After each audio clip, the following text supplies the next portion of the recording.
It is Stephanie with Festive Creations by Stephanie. We're going to show you how to make this gorgeous 3-ribbon bow using two 2.5-inch ribbons, one 1.5-inch ribbons, all at the same time. So let's get started.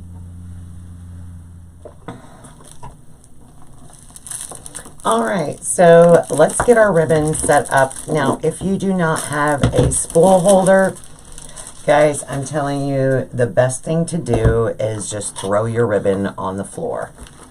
If you're going to do a 3-ribbon bow, because otherwise your ribbon will get all tangled up and it's going to be a hot mess.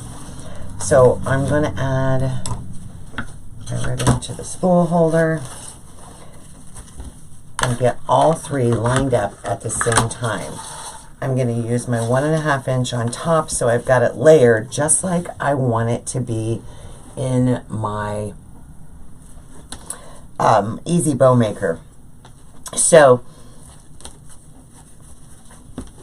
I'm going to go ahead and trim off these ends that are crinkled, because no matter what, they never come out. And I do not iron ribbon. And I want my ends to be pretty, right?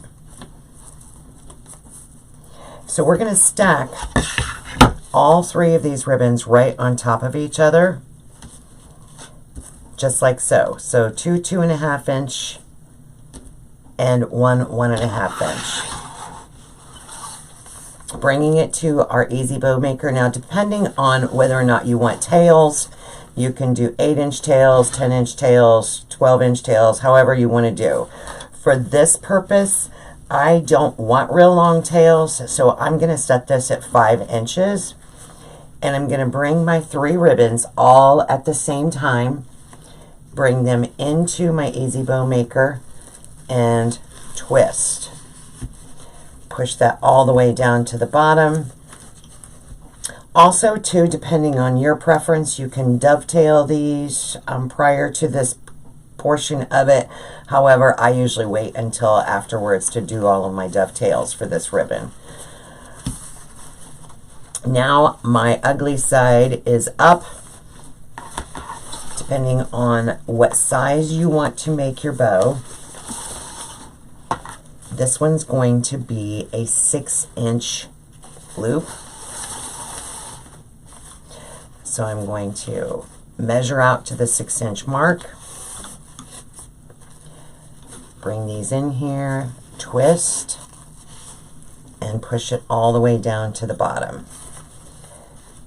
All 3 of them at the same time. 6-inch mark over here. Make sure my ribbons are lined up and give it a twist and then push it down. So we're going to repeat this. We're going to have 5-inch tails here and here. If you're not sure if you've got them marked correctly, you can bring them up and make sure that they're the same height.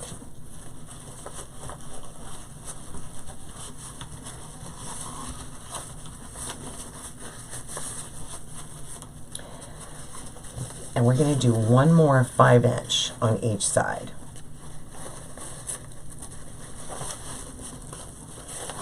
And it does help to make sure they're all facing the right direction before you do the twist. But as always, you can go back and pull them back out and twist them again if something gets a little cattywampus. So we've made 4 loops using the 5-inch. Now we're just going to go in and we're going to bring this back about 1 inch. So the next loop is going to be 1 inch in. Find your placement, give it a good twist. If you have difficulty with your ribbons in the center, it's all in the twist. Give it a good Yeah, tight twist. Now we're going to do a 4-inch on the other side.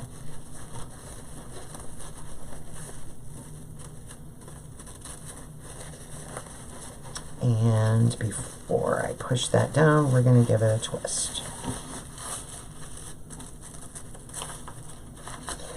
So now we have 2 4-inch. We're going to go in one more time.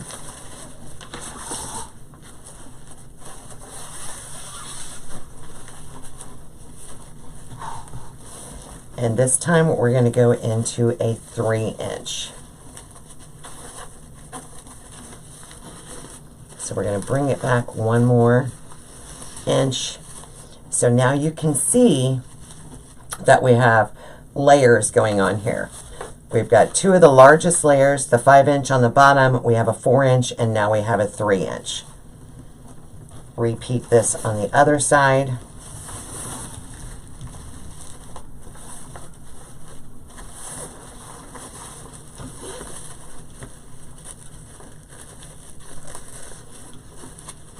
Find your mark, give it a good twist.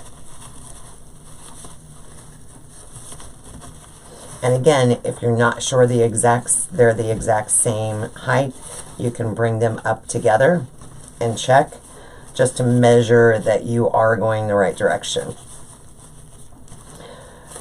And now we're going to give this center, after we straighten out the ribbon here, make sure it's good and level and evened out, and give this a good twist again so that our pretty side is now facing upward. I'm going to cut that off, and we're done with the ribbon spools. Now, depending on what you're using this bow for, there's a few options that you can use to add a bow to your design. You can use floral wire, and depending again on what you're going to use it for, the strength of your floral wire is going to be up to you. Most of the time I use a 26 gauge. This one's going to be a 22 gauge, which is a little heavier. You can also use zip ties. So you can tie this off with a zip tie or a chenille stem or pipe cleaner. Now, one thing with the chenille stem or the pipe cleaner with this bow is that when you get done, you're more likely to see this finished in the finished product.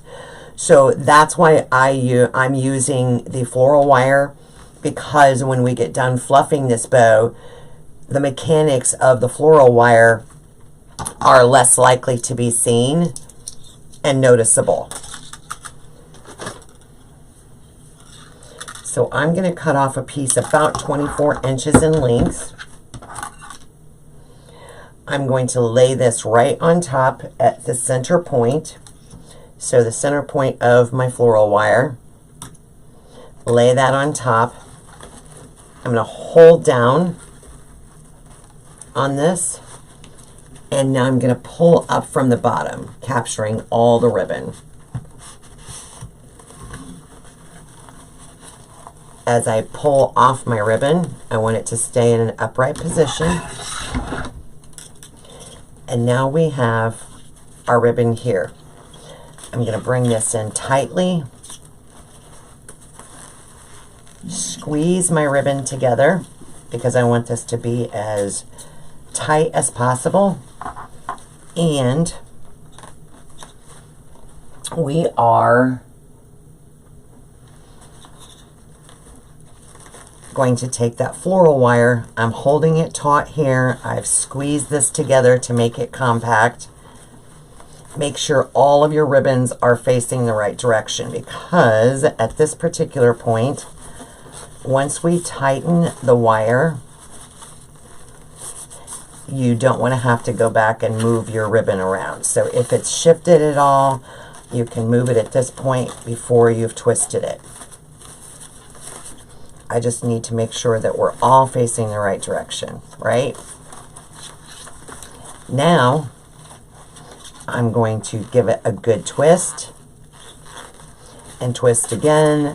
And if you turn your ribbon rather than turn your wires.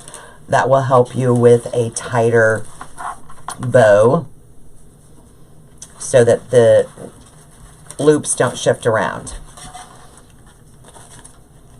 Now, at this particular point is where I choose to do my dovetailing. So if I'm going to dovetail or make a change to the end of the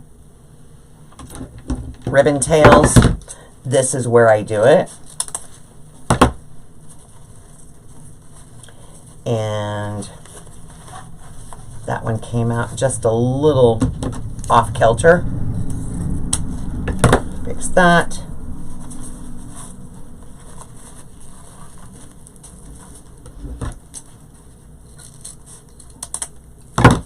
Right?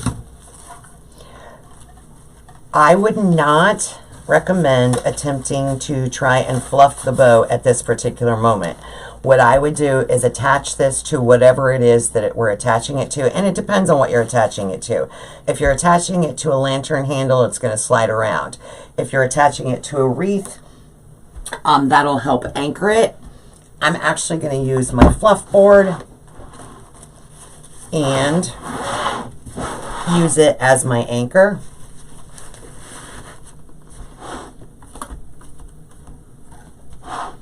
Ta-da!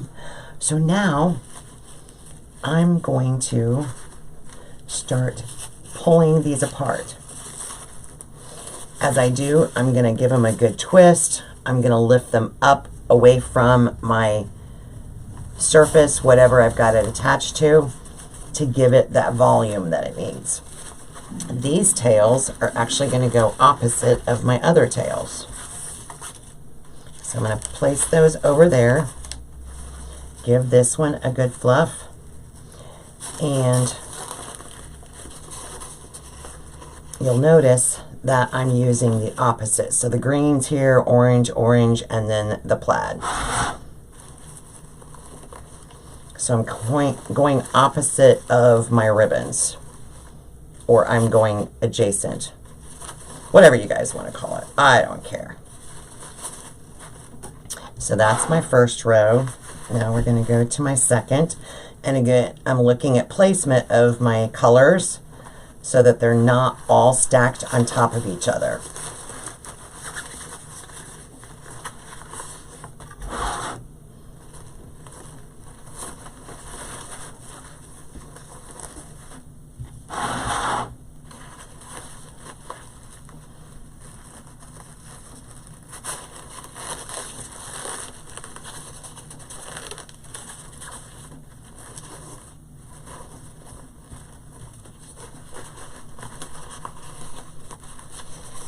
With the 3-ribbon bow, the smaller you go, the more compact it's going to feel. So you don't want to go too small of a loop. Otherwise, you're going to end up with a very crowded looking bow.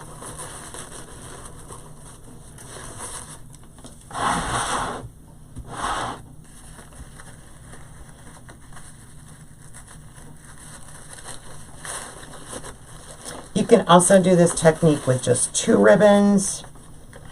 And of course, 1 ribbon.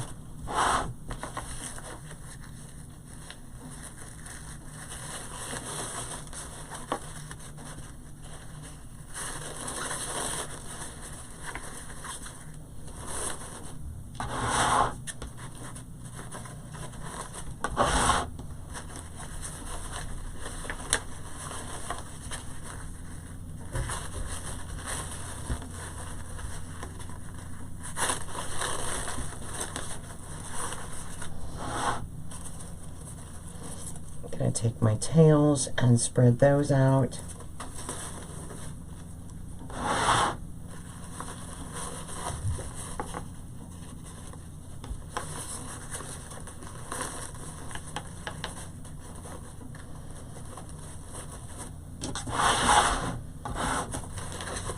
If you're anything like me, doesn't matter how many times you do this,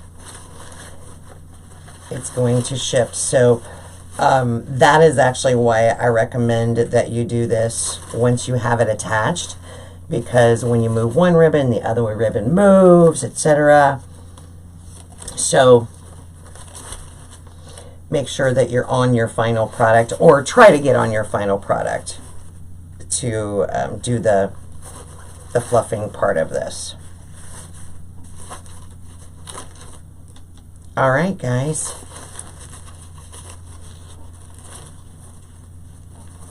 One more time. That's good. Now, the nice thing about this, you cannot see the center wires. So the mechanics of this, the customer now cannot see that green wire, floral wire that I used. So that's what I'm talking about when I recommend for this particular bow, when you're doing the 3-ribbon bow, use a floral wire rather than a zip tie or chenille stem, because it's very well hidden in there. It blends in very well, and it does not stick out like a sore thumb. All right, guys, that's simple. I can't wait to see your bows. Make sure that you share them with me. I would love to see what you made with your Easy Bow Maker using the 3-ribbon bow.